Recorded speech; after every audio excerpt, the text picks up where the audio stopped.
the European Union was a fantastic object. It was something that will make the world a better place, an embodiment of an open society, united Europe. The whole EU was designed to overcome the devastating potential impact of nationalism after waging war for centuries. There is a shared realization that in order to make Europe sufficiently stable economically and politically, transfers of sovereignty are needed. We have something else in common, which would be what I call the European dream. You will never be completely left on your own.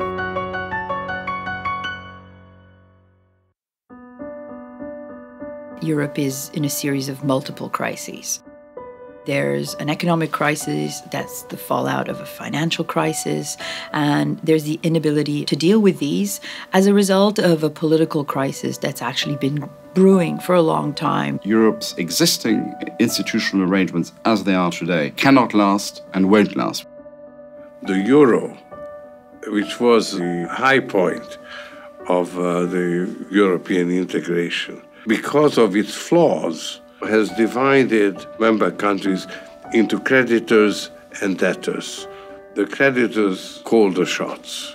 We have a Germany that the others feel is crushing it with their economic and political weight. People see that they are losing sovereignty and they don't get any of the benefits of it. The problem with the common currency is that others can force policy solutions which may not be the most adequate. Austerity has proved disastrous.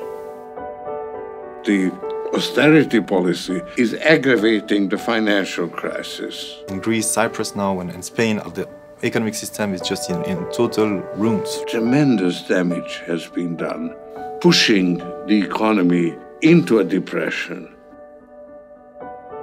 Unemployment rates that are all the way to 30% for, most of the places in the south of Europe. The unemployment rate for youth is almost double this much.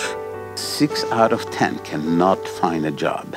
The social safety net is dearly beloved of most Europeans, and it's the threat to that which people are most worried about. There are families who can't feed their children. There are people sleeping on the streets. That austerity approach really has driven a wedge between people and the political institutions. You have a situation in which people don't trust the market, they don't trust the government.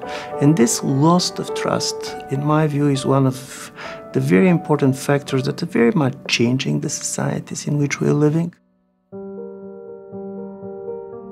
In any kind of crisis, there's huge scapegoating of those at the margins of societies. People are suffering, and they need to blame someone for this. If you look at the way they are treating undocumented people in the Netherlands, it's all a backlash. We have the UK Independence Party increasingly taking an anti-immigrant stance. Islamophobia is now in the mainstream. A country like Hungary, there is a big problem with groups who are excluded, like Roma. It's a convenient target for the opportunists among politicians. We see a rise of nationalism across Europe today that's understandable in the face of the apparent failure of the European Union as a political project. In France, for example, the far-right movements have been rising for more than 20 years now. You've seen it with the English Defence League. You've seen it with the Bloc Identitaire in France. You see it with the Jobbik Party in Hungary. The Golden Dawn is effectively a similar phenomenon to the Nazi movement, and that is a direct result of an economic policy reproducing the depression of the 1930s. The voters themselves aren't neo-fascists. They are people who are at the end of their tether. The lesson that has been learned is how easily the fabric of open society can break down.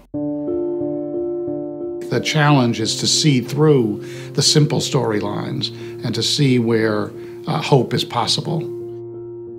The 2014 European elections are really, really important. We have a real potential for a major shift.